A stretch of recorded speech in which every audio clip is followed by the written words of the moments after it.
Foro nos acompaña Rosario Robles, ex jefa del gobierno de la Ciudad de México. Rosario, gracias por estar con nosotros. Gracias, muy buenos días. Aquí andamos. Tenemos muchos temas de qué hablar, empezando por el combate a la pobreza. Sí, claro. La entrega de estos 26 capos y hasta las lluvias. ¿Con qué quieres empezar? Pues cualquiera. Combate a la pobreza. Vamos a combate a la pobreza porque hoy la presidenta lo celebra. Y desde luego que cualquier disminución en la pobreza, como mexicanos, como país, tenemos que celebrarlo, indudablemente. El problema que yo veo, porque tuve a mi cargo la política social durante una parte del sexenio de Enrique Peña Nieto, es que lanzamos demasiado rápido las campanas al vuelo y que hay que analizar con mucho detalle la información que nos presentó ayer el INEGI. En primer lugar, porque casualmente se desaparece el Coneval y disminuyen los pobres. Entonces, como que es un guión muy armado, ¿no? Es decir, tenemos esta desaparición de un organismo que estaba encargado precisamente de estas tareas de medición, no del levantamiento de datos, sino de la medición multidimensional de la pobreza, y luego nos presenta y se pasaron estas tareas al INEGI, y nos presenta este dato, digamos, de una disminución significativa de la pobreza. Y en muy poco tiempo, en un corto tiempo. Bueno, en el periodo 2018-2024 y luego del 24 en adelante, del 22 al 24, porque siempre se mide con la medición siempre se da a periodos anteriores. Entonces, ¿qué pasa? Que si nosotros vemos la medición como un esquema multidimensional en lo que México ha sido pionero, hay una disminución, es cierto, básicamente por un elemento, que es el ingreso. Porque ha sido un acierto esta política de aumentar los salarios mínimos y de redistribuir el ingreso a través de las transferencias monetarias, algunas hacerlas de carácter universal, pero el problema es que hay otros indicadores, además del ingreso, que nos dicen si la gente es pobre o no es pobre. Y cuando ves el tema de salud, que creo que es el más grave, y ves que se duplicó prácticamente, o sea, que pasó de 20 millones con carencia de salud a 40 y tantos millones en carencia de salud, o ves que la seguridad social, la población con seguridad social también es sin seguridad social, es también significativa, pues estás hablando que a lo mejor aumentaste el ingreso, pero que una parte de ese ingreso se tiene que destinar a pagar la salud. Y el mismo INEGI presenta otro dato significativo, y es que gastos catastróficos en salud los tienen 3.4 millones de familias. Es decir, estamos hablando de, 800,000 familias, estás hablando de 3 millones de mexicanos y mexicanas que tienen que gastar en enfermedades catastróficas, que son, pues se te va la vida en eso, literalmente. ¿Por qué? Porque desaparecieron el Seguro Popular, que tenía este catálogo, porque fracasó el INSABI, porque ha fracasado, porque no hay medicamentos. Entonces, ¿qué importa? Pues importa sí tener un mejor ingreso, pero también que tengas acceso a la salud y que tengas acceso a la educación.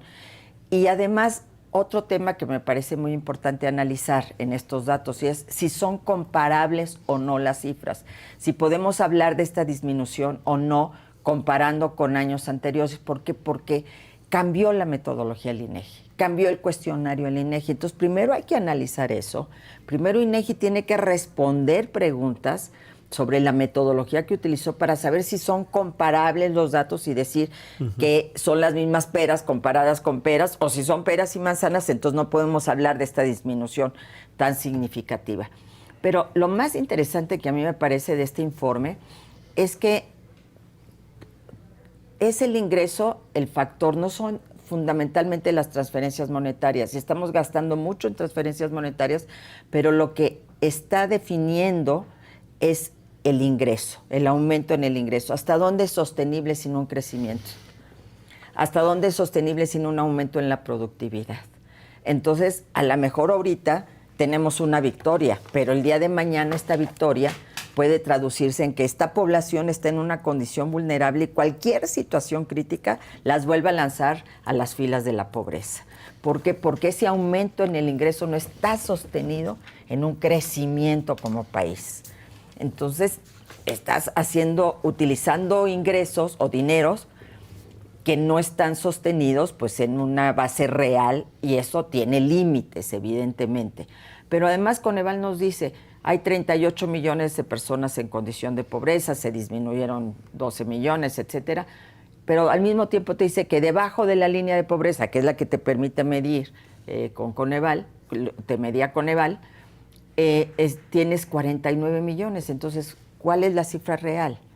Si están por debajo de la pobreza, 49 millones, pues entonces no hay 38 millones de pobres. Hay más pobres de los que nos están diciendo.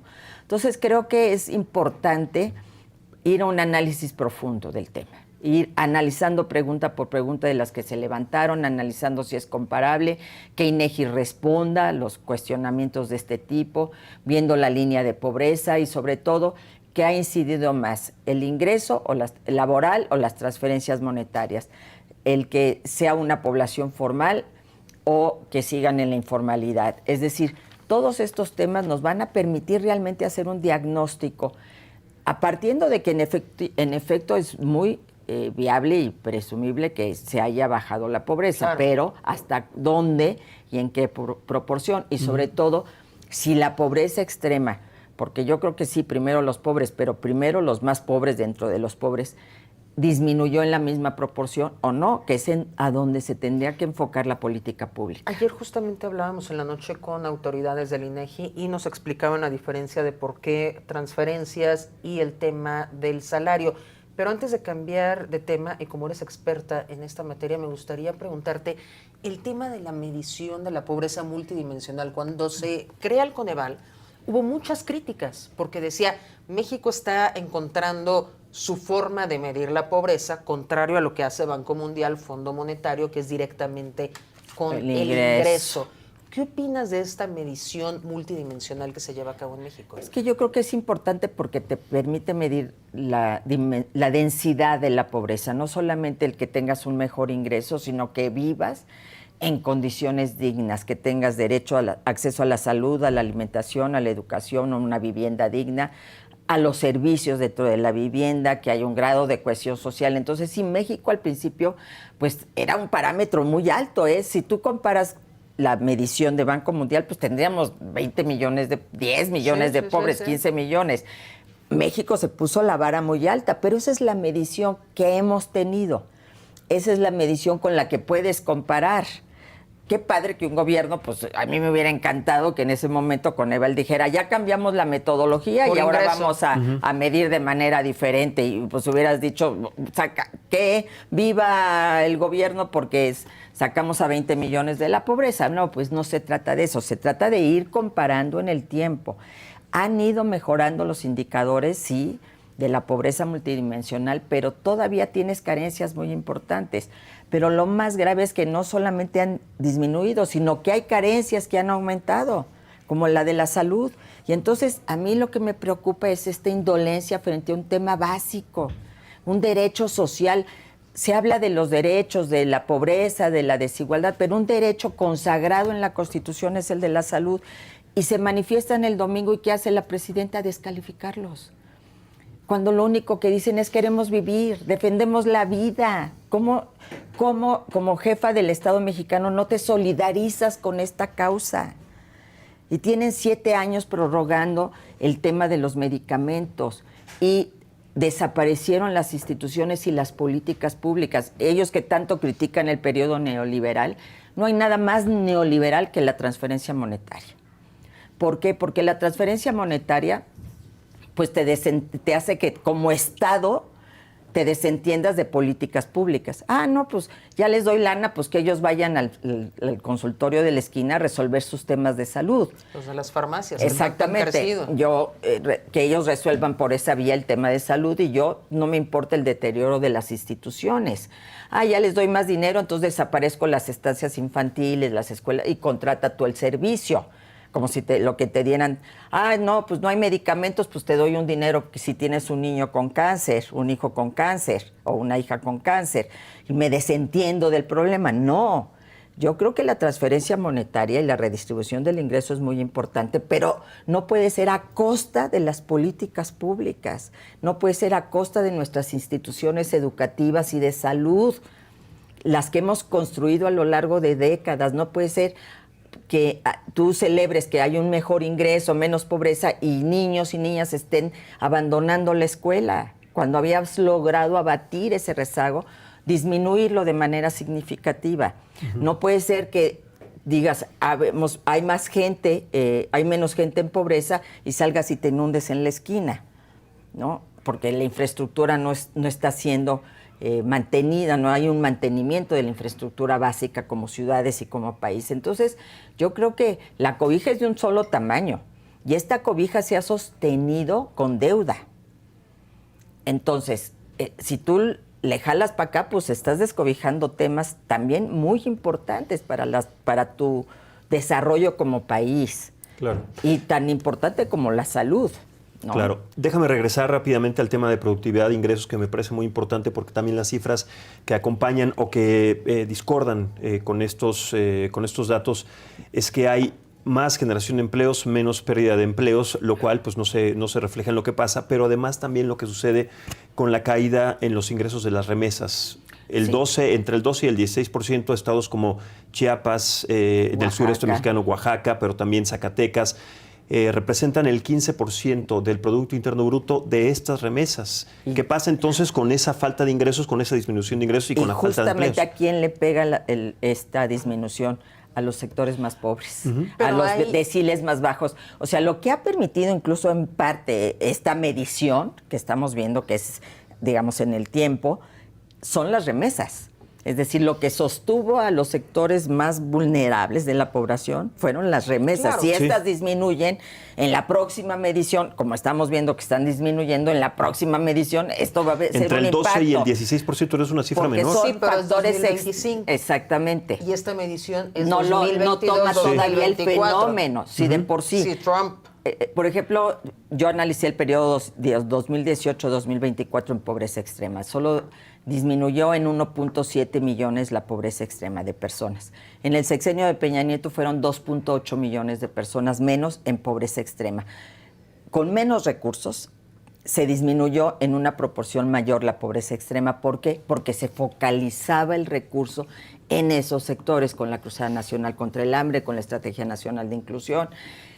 Y en este caso, con más recursos, estamos hablando de que a programas sociales y a transferencias monetarias se les dedica muchísimo dinero, la pobreza extrema en proporción disminuyó menos.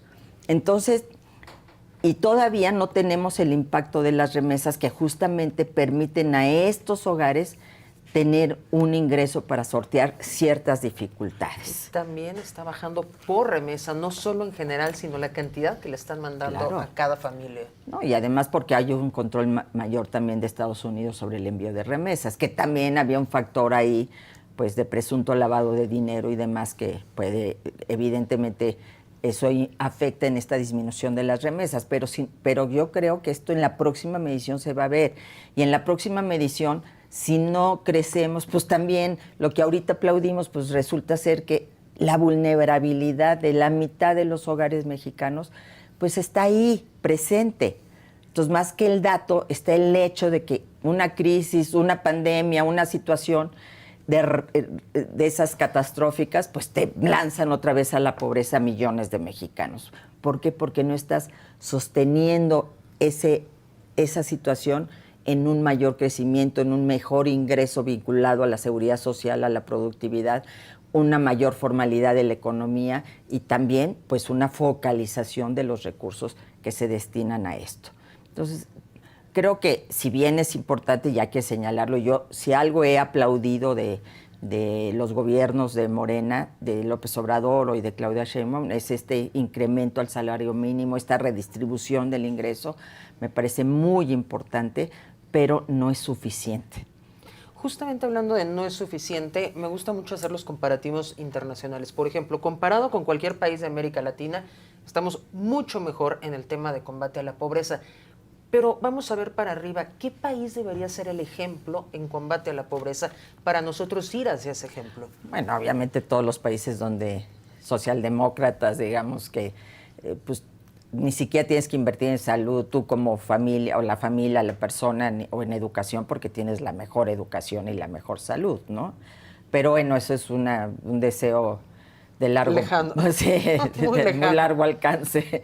Lo que yo creo es que tendríamos que estar a niveles de países que tipo Europa o ciertos países de América Latina que tienen mejores indicadores en esto, en salud y en educación, porque ¿qué es lo básico, además del ingreso? Pues la salud y la educación. Sí. Eso es lo más importante. Yo quiero, cualquier madre, cualquier padre mexicano quiere que sus hijos vayan a una escuela de calidad. ¿Y quién puede sortear una escuela privada? ¿Quién puede pagar una escuela privada? Pues difícilmente con una transferencia monetaria. Claro que no. Se mandan a los hijos a la escuela pública. Y si la escuela la tienen que abandonar, y si no hay si tenías antes el incentivo de que mandara a las niñas, que fue uno de los grandes fenómenos del combate a la pobreza en nuestro país, que las niñas no iban a la escuela porque el papá decía, ¿para qué si se va a casar? Y en lo poco que tengo es para que se eduque el varón. ¿Qué hicieron los programas en ese momento? Si tú mandas a tu hija a la escuela, te vamos a dar una cantidad mayor que la que damos si es varón. Y entonces las niñas empezaron a ir a la escuela. Y entonces todas estas estrategias muy puntuales sirvieron para mejorar la condición de vida y los indicadores. Entonces, es lo que falta. Si algo nos deben dar estos datos es en dónde tenemos que dirigir la atención. No basta con decir, ahí están los programas sociales, ahí están miles de millones de pesos, sino hacia dónde y cómo canalizarlos para mejorar esos indicadores. Hay cuestiones en la encuesta esta que a mí me llaman mucho la atención y que desde ayer lo dice Gonzalo Hernández Lecona, que fue el secretario del Coneval muchísimos años. Dice, no es posible que en 2 años la carencia por agua haya disminuido de 9 millones a 4 millones de personas. Esto es técnicamente inviable y además ni siquiera vemos al contrario, lo que vimos fue sequía. No vemos esos programas o esa gran inversión en obras hidráulicas y en acceso al agua que te dijera si realmente es creíble el indicador, si es creíble la respuesta. No, aquí tienes ya un elemento que está generando mucha duda y te modifica y te puede generar un sesgo en acceso a los servicios, que es uno de los parámetros para medir la pobreza multidimensional. Entonces, hay que ir de pregunta a pregunta. Por eso digo, es demasiado rápido para aplaudir o para descalificar. Hay que analizar muy a detalle lo que está pasando. Y lo que sí salta a la vista es, sí, yo creo que ha habido una disminución de la pobreza, pero a costa de indicadores fundamentales como son salud y educación. Claro, entonces, y la educación, el principal pilar para que una nación emergente pueda justamente tratar de encontrar vínculos o posibilidades para encontrar en las nuevas generaciones estos argumentos y aspirar a tener un mejor nivel de vida. Y lo dicen ¿no? los estudios económicos de las naciones de las que estamos hablando, de las naciones que tienen un sistema de educación y sistemas de salud, porque van pegados. Y en eso han fincado y en eso se basa justamente su desarrollo. Y tú pagas tus impuestos precisamente para eso, para tener eso, claro, ¿no? Y pues obviamente eso no hay, no vemos los impuestos reflejados en estas mejoras, al contrario. Se acaba de inaugurar esta semana aquí el Congreso de la CEPAL sobre el cuidado, que además la Corte Interamericana acaba de dar toda una determinación sobre las tareas del cuidado y la importancia que tienen. Y lo inaugura la presidenta, pero ¿qué ha pasado en México? Que en México lo poco que había en materia de cuidado, es decir, que no fuera nada más la carga en las espaldas de las mujeres, sino que el Estado compartiera estas tareas, partiendo de que las mujeres ya estamos trabajando, o cuidamos o trabajamos. Tenemos que trabajar para sostener el hogar. Entonces, estaban las estancias infantiles, estaban las escuelas de tiempo completo, estaban los comedores comunitarios y todo esto desapareció. Este año nos anunciaron con bombos y platillos que regresaba el programa de estancias infantiles. Yo pregunto, ¿cuántas hay? ¿Cuántas hay? Es decir, como ya no tenemos acceso a la transparencia, no podemos saber, pero no hay más de 10. Las contamos con los dedos de la mano. Había 8,000. Entonces, estas mujeres sí se les da un ingreso si son madres, jefas de familia, etcétera. Nada más que eso no es suficiente para contratar un servicio de esta naturaleza, a menos que sea pues de baja calidad. Las estancias infantiles eran programas integrales de alimentación, de educación, de nutrición, de salud. Tenías todos los servicios en una estancia infantil. La escuela de tiempo completo tenías acceso a otro tipo de educación, a la alimentación. Claro. Entonces todo eso, todas las tareas del cuidado que además nos cuestan, porque no se valora el tiempo que la mujer invierte en esto. Que es altísimo. O que el hombre, en caso de que participe en estas tareas, que es una proporción menor, invierte en esto, pero no en las cuentas nacionales esto no está. Si se valorara, si se contara, pues sería una inversión muy importante. Y sin embargo, a pesar de esto, se va, en lugar de aumentar el presupuesto destinado a políticas de cuidado, se va disminuyendo. Entonces sí, te doy un dinero, pero ¿hasta dónde te alcanza? Uh-huh. Para poder mandar a tus hijos a una escuela de tiempo completo porque tú trabajas, ellos te la ponen la escuela pública a las 12 del día en la calle y tú trabajas hasta las 3 de la tarde o hasta las 5. O te trasladas de Catepec a la Ciudad de México para trabajar y para regresar llegas a las 8 de la noche. Entonces, tú necesitas que tus hijos al mismo tiempo estén bien cuidados. Y eso no solamente permitiría una tranquilidad de las madres trabajadoras, sino también el que fueran más productivas. Claro, ¿por qué? Porque mientras estás trabajando, estás con la angustia de que ya está tu hijo en la calle o en la casa sujeto a miles de riesgos. En cambio, si sabes que está en la escuela, pues tú te enfocas en tu chamba. Claro, ahora, si no tienes estas estancias infantiles, si no tienes esta posibilidad de trabajo, y déjame ligarlo directamente con el siguiente tema, Rosario, el tema de las lluvias y también la fragilidad que para diferentes sectores, ya no importan los sectores socioeconómicos, han causado no solo en la Ciudad de México, sino en las costas del Pacífico, Oaxaca, en el sureste mexicano, ni se diga, porque una persona que está tratando de salir adelante después de las afectaciones de años anteriores y vuelve otra vez a sucumbir ante las inundaciones, ante la falta de inversión en la infraestructura hídrica. Acá en la Ciudad de México lo vemos, el año pasado estábamos en el día cero, a punto de llegar al día cero, y ahora estamos bajo el agua, con pronósticos completamente contrarios, además después de ver el estudio de la UNAM sobre los 10 años que le esperan a la Ciudad de México en el futuro. ¿En dónde estamos parados? Sobre todo si este sector vulnerable, que se vuelve más vulnerable, porque en Chalco, en cualquier de estos municipios, se quedan bajo el agua, no tienen posibilidades de salir a trabajar, de dejar a su hijo, están sobreviviendo básicamente. Y ahora cuando lo vemos en diferentes alcaldías, también de la Ciudad de México, alcaldías importantes, Miguel Hidalgo, Álvaro Obregón, sucumbidas ante una falta de inversión en el sistema hídrico, ¿ante qué estamos? Vamos ahora a llevar este tema directamente ligado sobre las lluvias y también la perspectiva que existe a futuro, Rosario. Volvemos a lo mismo, ¿no? Se dedica la cobija es de un tamaño. Entonces tú mandas todo el dinero a programas sociales, una parte muy importante, descobijas mantenimiento, porque no hay más ingreso. Uh-huh. Entonces, el mantenimiento de la ciudad es básico. Sí podemos tener fenómenos relacionados con el cambio climático, la sequía y luego lluvias excesivas, además la ubicación de México como país permite también estas situaciones. Pero si no hay este mantenimiento preventivo, si no hay desasolve, evidentemente que esto se te traduce en las inundaciones. Es que ha sido muy fácil decir lluvias atípicas. O la gente es la responsable porque tira basura en la calle. Sí, los dos. Es parte de la responsabilidad, es una responsabilidad compartida. Exactamente. Nada más que si tú como gobierno no realizas desasolve, pues evidentemente que se te inunda la ciudad como se nos está inundando.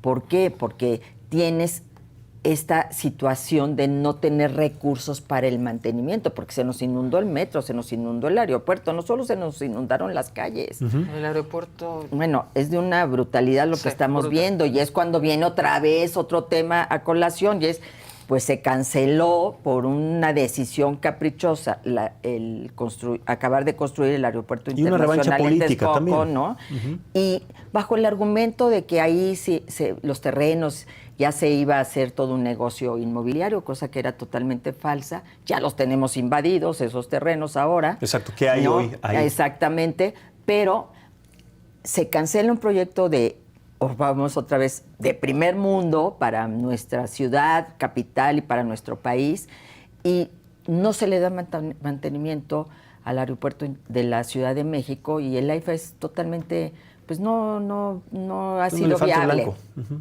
Entonces,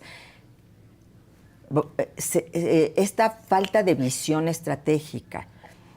Se dice mucho que la izquierda ha gobernado desde el 97 y que son responsables. Yo quiero hacer un paréntesis en un periodo 97-2000, que fuimos tanto una servidora como el ingeniero Cárdenas. Cuauhtémoc llegó y dijo, no, tenemos que desasolvar, tenemos que limpiar las barrancas, tenemos que invertir en eliminar fugas de agua, pero es que eso no se ve. Nos discutía López Obrador, en ese momento presidente nacional del PRD.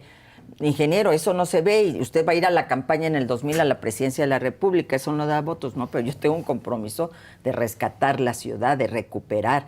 Y ese desasolve que se hizo durante esos años permitió que Andrés Manuel, durante 6 que fue jefe de gobierno, prácticamente no invirtiera en esta materia. Porque como dices, no son obras que se ven, están bajo el agua, No o sea, te están dan bajo el suelo, votos, perdón. La gente ni se da cuenta. Así es. Más que cuando te inundas, te das cuenta de que no se hizo esa chamba, ¿no? Entonces, creo que aquí sí es muy importante redistribuir el ingreso, transferir recursos a los sectores más pobres del país, pero no puede ser a costa de obras tan importantes que den la viabilidad a una ciudad que es la capital de la República y que es además donde vivimos millones de habitantes. Y estoy hablando de la zona metropolitana, porque estos son temas metropolitanos, no los puedes ver Ciudad de México, Claro. Estado de México, o Hidalgo, o Morelos. Tenemos que verlos en una visión metropolitana. Si tú pavimentas el poniente de la Ciudad de México, la zona poniente, pues se te inunda hacia abajo, porque viene así el agua, en lugar de alimentar los mantos freáticos. Y ahí ha crecido la ciudad y se ha pavimentado y se ha llenado de cemento y de edificios el poniente. Y entonces toda esa agua, en lugar de aprovecharla, viene para acá. Y cuando llueve y no hay desasolve y tiramos la basura y todo, pues evidentemente, ¿qué se te inunda? Pues el periférico y todas estas zonas. Eso es lo que está pasando. Entonces sí tiene que haber, y para eso hay mapas de riesgos, y para eso hay estudios en la UNAM, en el Colegio de México, que te permiten, una vez más, identificar esos riesgos e invertir en eso. Pero ¿qué pasa entonces también con el drenaje profundo? Porque cuando vienen estas inundaciones, Rosario, las coladeras, donde se tiene que filtrar el agua tentativamente, empieza a brotar el agua por borbotones, es decir, está colapsado. Porque es insuficiente ya, ¿no? Entonces, y porque no hay el desasolve de todo eso y porque hay obras importantes como el emisor Oriente, que por cierto Sí. ahora se lo cuelgan a Andrés Manuel López Obrador, ¿no? Se empezó la construcción con Calderón como presidente de la República y Peña Nieto como gobernador del Estado de México.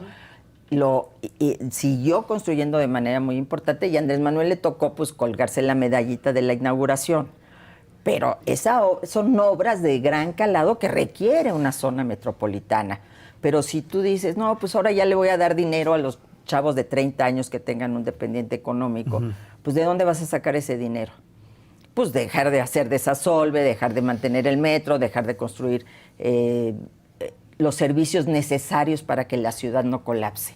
Antes de terminar su administración, Enrique Peña Nieto dejó pendiente, estaba empezando justamente el proyecto de Toluca, de tratarle de dar desasolve a este problema del agua y sobre todo a la canalización, pero ahora se está pensando y se dice, Rosario, en una acupuntura hídrica, lo cual me parece completamente fuera de contexto, sobre todo lo que representa. No puedes seguir haciendo agujeros para filtrar el agua cuando en el Valle de México está cimentada sobre terreno blando, más edificios, más camiones de carga, están hundiendo la ciudad 15, 20 centímetros al año. Entonces, sí, lo ves en las propias construcciones históricas como hay este desnivel muy significativo, ¿no? Sí, es demasiado tarde para hacer estas propuestas, son equivocadas. Bueno, ¿cómo podemos entender? Ahí ya sí no soy experta, no te podría yo responder, sin embargo creo que sí se tiene que hacer, allegarte de las opiniones de expertos en la materia que siempre han estado colaborando con el gobierno de la ciudad, que tienen una visión metropolitana, que tienen estudios y que te pueden orientar de qué es lo más conveniente. Yo creo que nunca es tarde, que tenemos que emprender tareas muy importantes, porque tenemos que pensar la ciudad hacia adelante, qué va a pasar dentro de 20 años, qué va a pasar dentro de 10 años. Entonces, no puedes estar en el corto plazo permanentemente. Tienes que estar en una visión estratégica y de planeación metropolitana, que es uno de los grandes temas. Y yo creo que el ir a discutir la necesidad de una especie de gobernanza metropolitana es fundamental para gestionar los temas de medio ambiente, de desasolve, inundaciones, de transporte, de basura, de seguridad. No puedes enfocarlos de vivienda, no hago mis bandos, aquí no se construye, pero una cuadra después que ya es Estado de México se construye todo. No, tiene que haber la visión metropolitana para poder dar respuesta a estos grandes temas. Claro. Y yo creo que le urge a la ciudad que esta situación que hemos vivido en los últimos días nos está diciendo que le urge a la zona metropolitana abordar estos temas. Y además de desaparecer, regresando un poco al Coneval y diferentes organismos autónomos, también los últimos 6-7 años se ha desacreditado a la comunidad científica. Ahora, seguramente leíste, Rosario, el dictamen y la investigación que hizo un grupo de catedráticos, científicos y expertos en la máxima casa de estudios en la universidad, hablando de los 10 años que nos vienen en perspectiva sobre este tema de clima, inundaciones y subsuelo en la Ciudad de México, y hablan que en 10 años por lo menos 5 alcaldías estarían bajo el agua si no se atiende el problema en este momento. ¿Qué podemos entonces, más allá de seguir esperando estos discursos que se convierten en demagogia de las autoridades, qué podemos hacer como ciudadanos en esta responsabilidad compartida, pero también qué podemos esperar de lo que se planee, de lo que se diga en estos próximos 10 años? Se ven lejanos una década, pero pasan rápido. Ya están el día acá de a la mañana vuelta. están contigo. Por eso insisto que la visión tiene que ser de planeación, de largo plazo. ¿Qué ciudad vamos a tener dentro de 10 años, dentro de 20? Entonces, ¿qué tenemos que hacer ahorita? Si tenemos ciudad de 20 años. Ahorita. Sí. Porque si no, son las decisiones que ahorita se tomen en materia de ciudad, y eso yo lo aprendí siendo jefe de gobierno, y se lo aprendí a Cuauhtémoc Cárdenas, es cualquier decisión que yo tome hoy va a estar repercutiendo dentro de 10, 20 años a nivel infraestructura ciudad. Así es. Entonces, hay estos estudios súper interesantes que ya te están hablando de estos riesgos. ¿Qué tenemos que hacer ahorita para que dentro de 10 años no estén 5 alcaldías bajo el agua? Pero la presidenta los acaba de desacreditar, Rosario. Sí, así es. Es que normalmente cualquier situación crítica, pues obviamente se descalifica. Pero aquí no es una intención de descalificar a un gobierno, es una alerta. Es, oigan, tenemos que tomar medidas y cartas en el asunto. ¿Y a quién le corresponde? Al gobierno. Tú dices, nosotros como ciudadanos, pues exigir, pero le toca al gobierno esta chamba.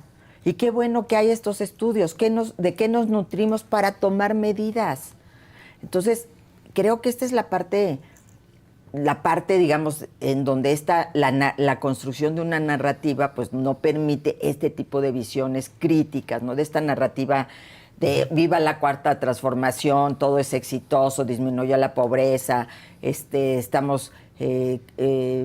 somos soberanos cuando estás entregándole, estás aceptando todas las condiciones que Estados Unidos te está poniendo, ¿no?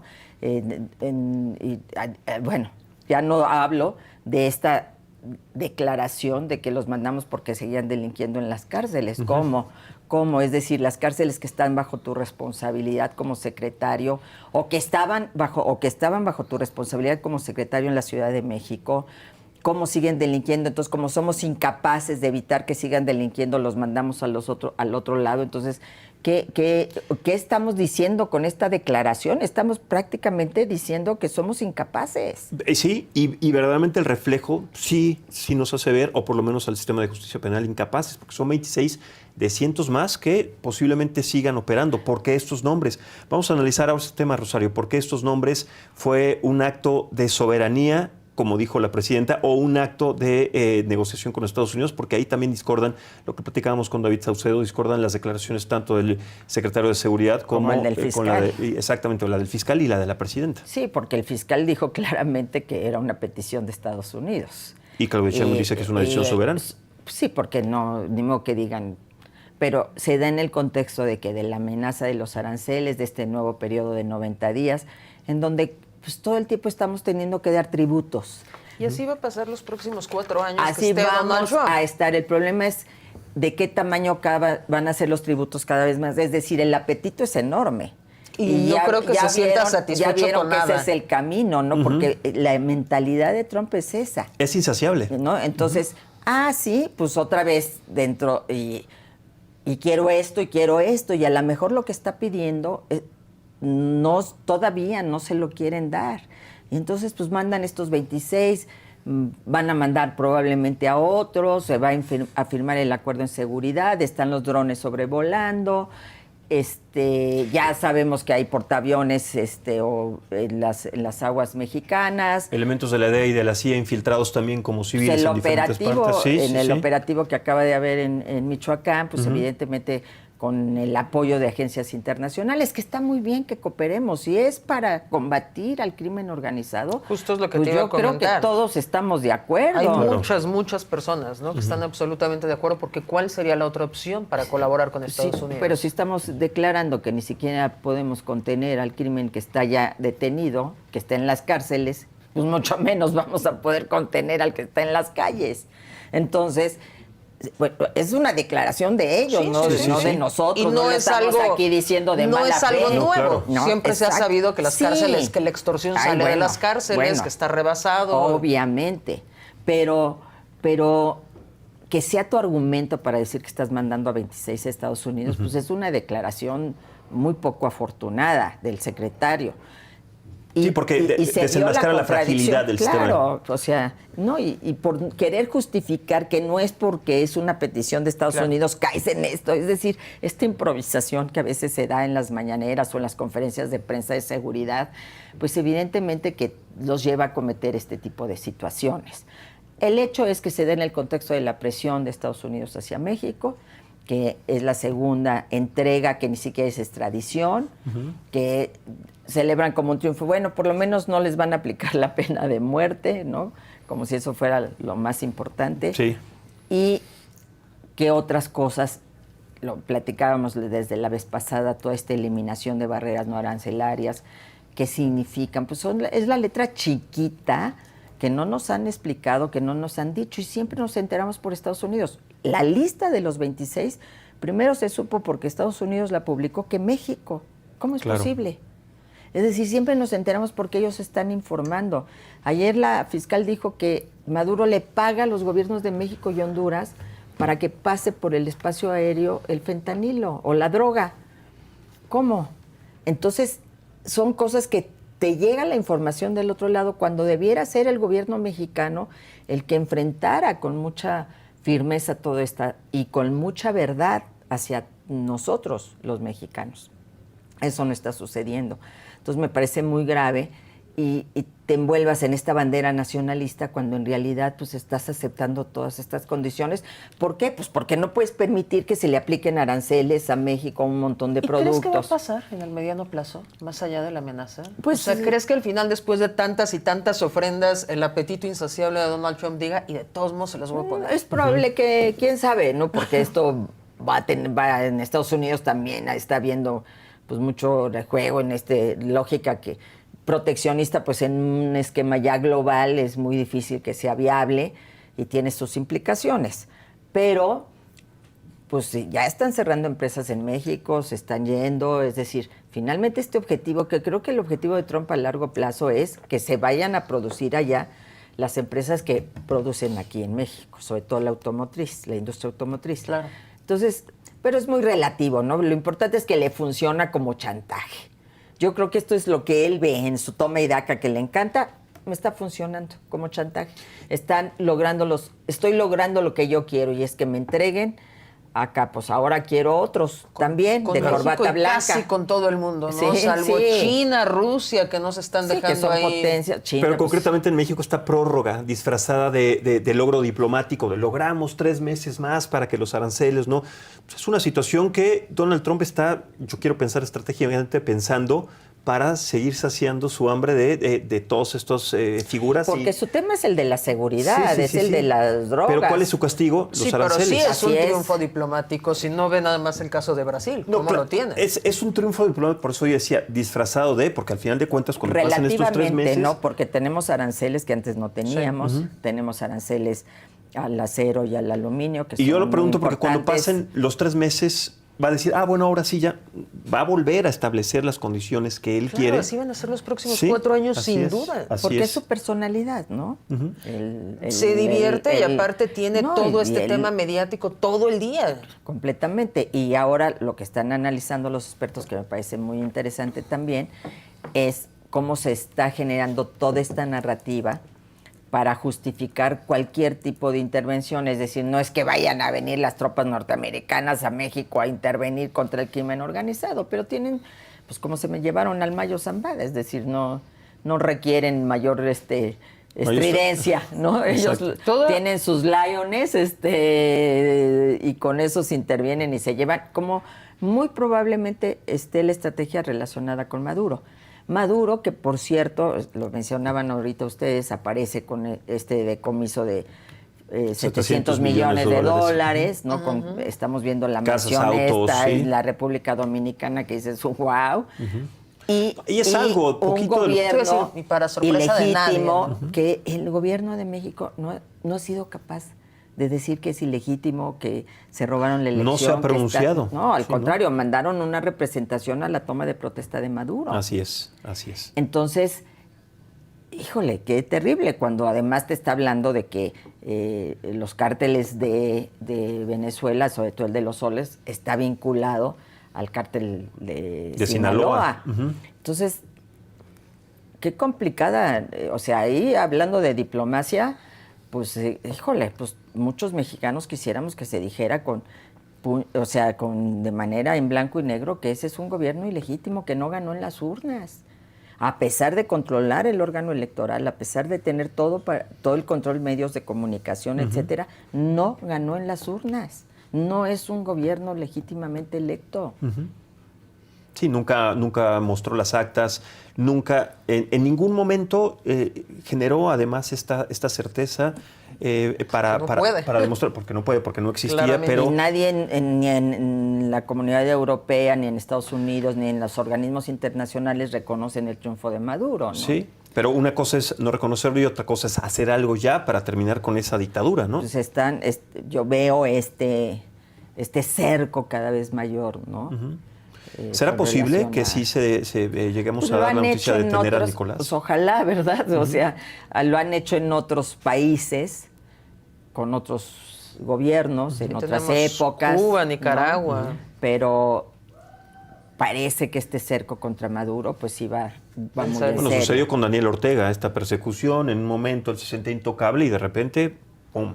Así es. Entonces, bueno, obviamente que digo, este tema de los venezolanos, ellos tendrán que decidir, pero yo escuchaba precisamente a María Corina Machado diciendo que el apoyo de Trump y del gobierno norteamericano va a ser definitivo para reinstaurar la democracia en Venezuela. Hay mucha gente ilusionada con ese tema. Y eso destapará una cloaca que alcance a organizaciones criminales en nuestro país, a funcionarios públicos, es decir, toda esta red.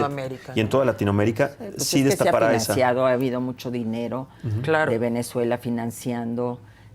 Aquí hay estudios o investigaciones periodísticas del tema de las despensas que se le compraron a Venezuela, una serie de situaciones. Bueno, acaban de declarar o de perseguir o quitarle la visa a funcionarios que han permitido de otros países de América Latina que permitieron la contratación de este esquema de médicos cubanos por considerarlos un trabajo esquema forzado. bajo esclavitud. Y bueno, y en México este esquema se ha aplicado. Entonces todo esto pues se está dando muchas vueltas muy rápido. ¿Quién sabe qué vamos a ver? No sabemos. No habíamos visto esto antes. Sí, es inédito, no tiene precedentes. Sí, es que sobre el todo fenómeno Trump es... Y vamos él tiene apenas que por el dar primer año. resultados en este tema. Claro. Él tiene que dar resultados. Él está pensando en sus votos. Él, por supuesto. Obviamente no piensa en México y no le importa. Y si el gobierno mexicano le entrega lo que él quiere, pues él no se meterá en temas internos. Mucha gente tiene la esperanza de que Trump resuelva, y que si la elección judicial y le eche para atrás. No, pues él, eso... La gente en la te ama. medida que afecte a sus intereses. Estamos aquí viendo el chat, muchísimas personas. Te vamos a dar, antes de irte, todas las preguntas que te están dando. Mucho apoyo tienes. Ay, la muchas gente gracias. está muy contenta de que estás aquí con nosotros en este análisis. Por ejemplo, Pranaclete. Doña Rosario, cuánta claridad, conocimiento y objetividad. Gracias, qué maravilloso discurso. Comparte, un abrazo y gracias por su gran trabajo. Susana Ramírez, Rosario es una mujer muy inteligente y sabe de los temas. Y así tenemos cientos, te los vamos a dar todos para que puedas... Sí, una gran cantidad de personas conectadas, Rosario, y se siente, se escucha, porque cuando hay claridad, hay objetividad, sobre todo en estos temas que van intrínsecamente ligados, pues uno entiende mucho más cercano cuáles pueden ser las estrategias y cuáles pueden ser también pues estos discursos para salir. Es nada más tapar un agujero, el bache, exactamente ahí como se pueda, pero luego se te cae el camión en el otro bache. Exactamente, ¿verdad? son decisiones y estrategias más profundas las que urgen tomar en todos estos sentidos que, como digo, van ligados, y en los temas de seguridad, bueno, están más incandescentes que antes, ¿no? Claro, y además de qué soberanía hablamos, si el 30% del territorio nacional está en manos de estos delincuentes, o sea, la soberanía es eso, es la capacidad de que puedas, o sea, en las carreteras te asaltan todo el tiempo, volvemos a lo mismo. Es decir, sí, qué bueno que das dinero, pero garantízame la seguridad cuando me traslade en una carretera. Hay cosas elementales que como gobierno me tienes que garantizar, y la seguridad es fundamental. Eso no se mide en la pobreza. Ahí estaría, justo te iba a decir, ahí estaría muy interesante cruzar los datos de medición de pobreza con los del Índice de Desarrollo Humano, que saca también la ONU, ¿no? Sí. Que incluye educación, salud, acceso a bienes, a transporte. Eso está muy, muy interesante. Sí, claro, pero ya ampliaríamos, imagínate, si de por sí dicen, no, oigan, México, medimos la... Yo era de las que decía, ¿no? Siendo secretaria, no, Gonzalo, pero es que eres bien estricto, hay que bajarle, ¿no? Si medimos conforme Banco de México, tenemos menos pobres. No, si quieres comparar con el primer día que se midió la pobreza a este momento, tiene que ser la misma metodología. Y tiene toda la razón, y por eso, insisto, ojalá los expertos nos hagan un análisis de la metodología aplicada ahora por el INEGI para saber si es comparable esta medición con las anteriores. Hoy en la mañana escuchaba al periodista Pascal Beltrán, estaba justamente haciendo esta precisión y decía, es que alguna pregunta dice, ¿tiene usted agua potable? Pero no significa que la tenga vía tubería. Exactamente. Porque no es lo mismo tener la vía tubería que tenerla con pipas. Porque la pregunta antes era siempre el acceso a los servicios en la vivienda. Es decir, que tú tuvieras agua ahí, que la vivienda fuera de calidad, etcétera. Sí, la metodología tiene que mejorar. No puede ser que en 2 años baje de 9 millones a 4 millones. No es... Sí, no es viable, no es creíble. Porque además no lo estamos viendo. Tenemos un programa de captación de agua pluvial en todo el país, en los techos de todas las casas, etcétera. Bueno, a la mejor. Sí, se debe tratar de pipas y otras cosas para hacer llegar el agua, ¿no? Exactamente. Entonces, pues, o a lo mejor porque estamos bajo el agua y entonces la gente dice, sí, ¿verdad? Sí, pero tengo escuchaba agua. Que el propio INEGI decía que tienen que mejorar, como es la primera vez que lo están haciendo fuera de Coneval, que tienen que mejorar la metodología y estudiar muy bien el tema de las preguntas. El INEGI siempre ha sido muy receptivo con relación a estos temas. Sí. Yo no descalifico al INEGI, ni mucho menos. Lo que pasa es que creo que ya había una expertise en el Coneval para esta medición. Entonces, si tienes que mejorar y si cambiaste la metodología, tienes la obligación de decir, de poner un asterisco y decir, cambiamos la metodología, estas respuestas no son comparables, en consecuencia, el resultado hay que verlo, pues, entre comillas. Creo que es la obligación de INEGI aclarar estas dudas que están surgiendo cuando ya te metes a toda la encuesta, cuando ya te metes a toda la medición. Creo es decir, ¿por qué me dices que hay 49 millones debajo de la línea de ingreso de la pobreza y me estás diciendo que hay menos pobres en el país? Que hay nada más 38 millones. 10 millones, ¿dónde están? ¿Por qué consideras que ya no son pobres si están debajo de esa línea? Que es la medición. Sí, es la media. Es la medición con la que tú dices, si una familia está arriba de esa medición, pues está arriba de la pobreza, y está abajo de esa medición, es que está en condición de pobreza. Entonces me estás diciendo que hay más millones debajo de esa línea de pobreza que los que me estás diciendo que son pobres. No entiendo. Claro. No entiendo. Si el ingreso es el factor fundamental, no entiendo. Entonces, son las cosas que tiene que explicar INEGI. Y yo espero que nos las explique. Yo creo que sí. Que Ojalá. Sí, y que se mejore la medición para la próxima vez que se esté hablando de este tema. Pero esta medición seguramente va a ser impactada, y regreso al tema que toca Rosario sobre este nuevo proyecto para ayudar a las personas de 30 años o más que no tengan empleo en la Ciudad de México para ayudarlos a mantenerse. Sí, pero va a estar no golpeada por las remesas. Sí, exactamente. O sea, el tema de las remesas no hay forma de No, y por el no compensarlo. crecimiento, y porque el ingreso laboral tiene un límite si no hay desarrollo y no hay productividad, y porque tú también como país no puedes gastar Claro. lo que no tienes. Es decir, todo eso tiene un límite, tu deuda cada vez te cuesta más. Entonces, tienes que rescatar a Pemex, tienes que aumentar programas sociales, tú pregunta, cualquier estado de la República si puede hacer lo que la Ciudad de México. Si puede darle a los jóvenes de 30 años que tengan un dependiente económico. Imposible. Imposible si esto no es con ayuda de la Federación. Tú pregúntale a Chiapas, a Guerrero, que de cada peso que ellos invierten, 90 centavos son de la Federación. No pueden tener este tipo de programas. Pero este plan de rescate a Pemex no es un rescate tal cual. Esta inyección de los 12 mil millones de dólares es para pagar a deudores, acreedores durante todos estos años. Y no ojalá es un rescate como lo tal. rescaten, ¿no? Porque es una empresa pues muy importante, pero también pues no es lo mismo la época del general Cárdenas a lo que estamos viviendo ahora y todo este cambio energético que se requiere, etcétera. Entonces, los discursos huecos no nos funcionan para las realidades de ahora, ¿no? Y son a las que tenemos que ir. Atender. Cierto, muy cierto. Y para eso eres gobierno, para eso ganaste una elección, son tus obligaciones. Definitivamente. Rosario, siempre un placer Muchas platicar contigo. gracias, Sí, padre. La gente de verdad te quiere muchísimo. Si Ay, tienes pues, muchos besos y si saludos tienes a un todos. momentito para que al ratito leas todo el chat Sí, de todo claro. lo que te están poniendo, porque Claro. hay muchas porras y mucha Me va a alegría. encantar hacerlo y en la medida de mis posibilidades contestarle a todos los que pueda. No sé si yo me pueda meter a contestar. Sí, ¿verdad? por supuesto, sí. En Si YouTube. tienes una cuenta de YouTube, exactamente ahí, sí. automáticamente, Rosario. Sí, siempre, no sé si tengan la cuenta, siempre veo, pero me salen anuncios. Entonces creo que no tengo cuenta, ¿verdad? Ahorita lo checamos. Ahorita Max te dice Entonces, por creo que qué. no tengo cuenta. Exactamente. Ahorita te lo explicamos mientras presentamos esto que es bien lamentable. Es un caso de abuso que ocurrió en una universidad de Mérida, Yucatán. Una alumna denuncia que fue agredida por el director de la escuela, quien también es exdiputado. De acuerdo con la víctima, este sujeto ya había sido señalado por varias mujeres en años anteriores. Vamos a ver esta pieza de Dani Ibáñez. Mis hombros, mi cuello, mi boca, y de eso bajó mi blusa. Tenía un brasier straple y él solo bajó mi blusa y me empezó a besar. Al momento de que me empezó a besar mis pechos, yo solamente le hacía así.